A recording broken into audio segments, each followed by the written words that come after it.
The morning of February 12, 1554, is cold and grey. Inside the stone walls of the Tower of London, a scaffold has been erected, draped in black. A small crowd of dignitaries has gathered, not for a public spectacle, but for a private, almost clinical execution. The prisoner who emerges is not a hardened traitor or a fearsome enemy of the state. She is a girl of 17. This is Lady Jane Grey. Observers note her quiet dignity. She is composed, her face pale but resolute. She climbs the scaffold, her voice clear and steady as she addresses the small crowd, admitting she has broken the law, but maintaining her innocence in intent. She asks the people to pray for her. She kneels and recites a song. Her words are final, desperate plea for mercy, not from her queen, but from her God. She finishes her prayer. The executioner asks for her forgiveness, which she gives him. Then she says, "I pray you, dispatch me quickly." She hands him her gloves and handkerchief.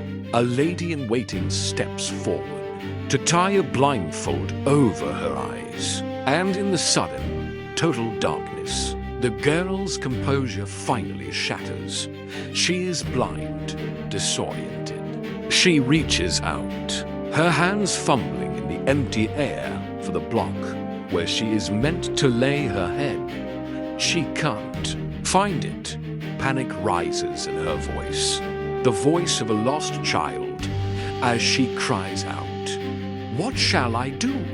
Where is it?" Someone from the crowd, perhaps the lieutenant of the tower, steps onto the scaffold and guides her hands to the cold wooden block. She lays her head down, and with one swing of the axe, the tragedy is complete. How did this happen? How did a pious, brilliant young woman, celebrated as one of the most learned minds of her generation, end up blindfolded and executed as a traitor? This was not a simple story of a failed power grab. This was the final act of a ruthless political conspiracy that chose an innocent girl as its sacrifice on the altar of ambition. To understand her death, we must first unravel the plot that forced a crown onto her head, only to lead her to the block. Our story begins not with Jane, but with a boy king shivering in his bed. It is 1553, and England is ruled by Edward VI, the only legitimate son of the monstrous Henry VIII. Edward is just 15 years old, a boy of sharp intellect and fervent, uncompromising Protestant faith. But he is also dying. Tuberculosis, the captain of all these men of death, is consuming him, and he knows his time is short. This knowledge fills him with a terror that has nothing to do with his own mortality. He is terrified for the soul of England itself, by the laws of succession established by his father. His heir is his older half-sister, Mary Tudor, and Mary is as devoutly, as fanatically Catholic as Edward is Protestant. He knows that if she takes the throne, she will drag England back to Rome, undoing his entire religious reformation, and likely burning those who resist as heretics, whispering in the dying king's ear. Stoking these fears is the most powerful man in the kingdom, John Dudley, the Duke of Northumberland. Dudley is the president of the King's Regency Council, the de facto ruler of England. He is a master political operator, ruthless, ambitious, and acutely aware that his life is in mortal danger. He, a Protestant, has built his entire career on the new religious order. He knows with absolute certainty that the day a Catholic queen takes the throne is the day he loses not just his immense power, but also his head. The succession of Mary is his personal apocalypse, and so a conspiracy is born from the crucible of a king's religious fear and a nobleman's will to survive. Dudley begins to expertly manipulate the dying, impressionable boy king. He argues that Henry VIII's will is invalid, that a king has the right to name his successor. He convinces Edward that his sisters, Mary and Elizabeth, are both illegitimate and therefore unfit to rule. He guides Edward's hand as the boy drafts a new, radical, and completely illegal document, the Devise for the succession. This document bypasses his own sisters and names as his heir his cousin, a blameless and devoutly Protestant girl, Lady Jane Grey. But who was Jane? She was Henry VIII's grandniece, a teenager known throughout Europe for her extraordinary intellect. Fluent in Greek, Latin, and Hebrew, she preferred the company of books to the intrigues of the court. She was quiet, pious, and utterly uninterested in politics. This made her the perfect pawn. She was a Tudor, she was a Protestant, and she was malleable. To complete his masterstroke, Dudley arranges a marriage in May 1553, just weeks before the king's death. Lady Jane Grey is forced to marry Dudley's own younger son, Lord Guildford Dudley. The trap is now set. By placing Jane on the throne, Dudley places the Dudley family right behind it. A new dynasty is within his grasp. All it requires is the death of one king and the complete moral and political destruction of an innocent girl who has no idea of the cataclysmic role she is about to be forced to play. On July 6, 1553, King Edward VI finally succumbed to his illness. For 3 days, John Dudley kept the king's death a secret, scrambling to consolidate his power and ensure his plan would succeed. Then, on July 9th, he summoned Lady Jane Grey to Sion House. The stage was set for the most dramatic moment of her life. Jane entered the room to find the lords of the Privy Council waiting for her. Dudley then announced the king's death, and that Edward, in his final wisdom, had named her Lady Jane as his successor. The lords all knelt before her, hailing her as the new Queen of England. Jane's reaction was not one of triumph, but of pure horror. According to her own accounts, she collapsed to the floor, weeping uncontrollably. The shock and grief were overwhelming. When she finally regained her composure, she protested vehemently, stating that the crown was not hers to take. She spoke of her own inadequacy and, more importantly, of the rightful claims of the king's own sisters, Mary and Elizabeth. She saw the conspiracy for what it was, an illegal and immoral theft of the throne. But her protests were useless. She was a 17-year-old girl surrounded by the most powerful men in the country. Her parents, her husband, and her manipulative father-in-law all pressured her, arguing that it was her religious duty to accept the crown and save England from Catholicism. Trapped and overwhelmed, she was forced to submit. The next day, she was taken by royal barge to the Tower of London traditionally, where new monarchs would stay before their coronation. But for Jane, it felt less like a palace and more like a prison. The crown was brought to her But when it was suggested her husband Guildford could be made king alongside her, she flatly refused, stating that only she, as queen, could make a duke, not a king. The first cracks in Dudley's plan were already showing. Jane was not the docile puppet he had hoped for. Outside the tower's walls, the coup was collapsing with breathtaking speed. The people of England did not cheer for their new Protestant queen. Their loyalty was not to a legal document, but to the blood of Henry VIII. They saw Jane as the puppet of the hated John Dudley. Meanwhile, Mary Tudor, showing a strength no one anticipated, had fled to East Anglia. She proclaimed herself the rightful queen and raised her standard. The nobility and common people, both Catholic and Protestant, flocked to her banner, choosing the legitimate heir over the usurper.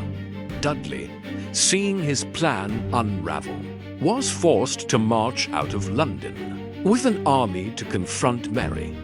It was a fatal mistake. With the puppet master gone, the remaining lords on the council saw their chance. On July 19th, just 9 days after Jane had been proclaimed queen, the Privy Council switched its allegiance. They rode through the streets of London and proclaimed Mary Tudor as the true Queen of England. The city erupted in celebration. Inside the tower, Jane's father came to her chambers and with his own hands tore down the canopy of state above her head. She was no longer a queen. The 9-day reign was over. The reversal of fortune was as swift as it was absolute. One moment, Lady Jane Grey was the anointed Queen of England, residing in the royal apartments of the Tower. The next, she was a prisoner within those same walls, her guard now her jailer. Her father-in-law, John Dudley, the architect of the entire conspiracy, was captured without a fight, his army having deserted him. He was brought back to London, tried for treason, and publicly beheaded on Tower Hill, renouncing his Protestant faith in a pathetic, last-ditch attempt to save his life. It failed. In November 1553, Jane and her husband Guildford were also put on trial for high treason at London's Guildhall. The outcome was never in doubt. Jane, displaying the intelligence and composure for which she was famous, conducted her own defense. She calmly admitted that she had unlawfully accepted the crown, but maintained that she had only done so under duress, out of obedience to her parents and the council. In the eyes of the law, it was no defense. By simply living as queen for 9 days, she was a traitor. The verdict was guilty. The sentence was death for Jane, to be burned alive or beheaded at the Queen's pleasure. For Guildford, to be hanged, drawn, and quartered. But Queen Mary, now secure on her throne, showed a surprising reluctance to carry out the sentence. She understood Jane as youth and knew she had been an unwilling pawn in Dudley's game. Mary was not yet the Bloody Mary of legend. At this point, she desired unity, not vengeance. She suspended the death sentence indefinitely. Jane and Guildford remained prisoners in the Tower.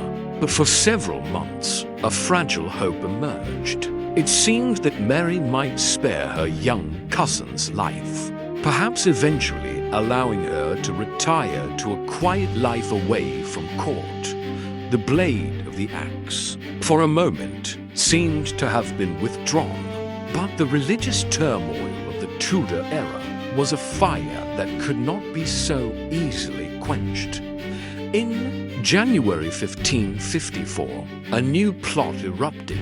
A group of Protestant nobles, led by Sir Thomas Wyatt, launched a rebellion with the aim of deposing the Catholic Queen Mary and, in some versions of the plan, placing her Protestant sister, Elizabeth, on the throne. The rebellion created panic in London. It was the ultimate threat to Mary's new reign, a direct challenge to her legitimacy. And though Jane had absolutely nothing to do with this new conspiracy, she was locked away. Powerless in the Tower, the rebellion sealed her fate. In a moment of supreme foolishness, Jane's own father, the Duke of Suffolk, joined Wyatt's rebellion. This was the final nail in her coffin. To Queen Mary and her council, the message was now brutally clear. As long as Lady Jane Grey lived, she would exist as a symbol, a living figurehead for every Protestant plot and every ambitious nobleman who sought to overthrow the crown. She was too dangerous to be left alive. The failed rebellion of other men had made her execution a political necessity. Mary's brief period of mercy was over, her hand forced by her panicked council. She reluctantly signed her young cousin's death warrant. The glimmer of hope was extinguished. The lamb, who had been spared for a season, was now officially marked for slaughter. The execution was set for the morning of February 12th. On that final, dreadful night, Jane's young husband, Guildford Dudley, sent a message begging to see her one last time. Jane refused. In a message back, she explained that a final meeting would only increase their misery and pain, and that it was better to be patient, as they would shortly meet elsewhere and live bound by indissoluble ties. From the window of her cell, she watched as Guildford was led out to Tower Hill for his public execution. A short time later, she heard the rumble of a cart. She looked out again to see his mutilated, headless body being brought back into the tower for burial. Witnessing this final horror, she reportedly exclaimed, "Oh, Guildford, Guildford, the anteroom of your eternity has been shorter than mine." Now, it was her turn, and so we return to the cold, grey scaffold inside the tower walls. We see the 17-year-old girl emerge, dignified and composed, her prayer book in her hands. We understand now that her calmness is not a lack of fear, but a triumph of faith, and will over terrifying circumstances. We hear her final speech, a masterpiece of courage and intelligence. "Good people, I am come hither to die," she begins. She admits, as a matter of law, that by accepting the crown, she had consented to an unlawful act, but she steadfastly maintains her moral innocence, stating, "I do wash my hands in innocence, before God, and before you, and in the face of you all. This day, we watch as she gives her things to her ladies-in-waiting, and as the blindfold is tied, plunging her into darkness, and we feel the full, crushing weight of the tragedy as her composure breaks, and she fumbles blindly for the block. Her childlike cry of 'What shall I do? Where is it?' echoing the profound injustice of her fate. We see her guided to her final position. We hear her last words, a prayer, 'Lord, into thy hands I commend my spirit.' And then there is only the sound of the axe. The conspiracy was over. The men who had used her were dead. The queen who had feared her was secure on her throne, and all that was left was the body of a teenage girl who loved books more than crowns. Lady Jane Grey's legacy is unique in the bloody annals of the Tudors. She was not a schemer, nor a warrior, nor a political player. She was a brilliant mind and a gentle soul, caught in a perfect storm of religious fanaticism and political greed. She was proof that in the brutal game of thrones, innocence is not a shield, but a liability. Her 9-day reign was a farce, her trial a formality, and her execution a brutal necessity of state.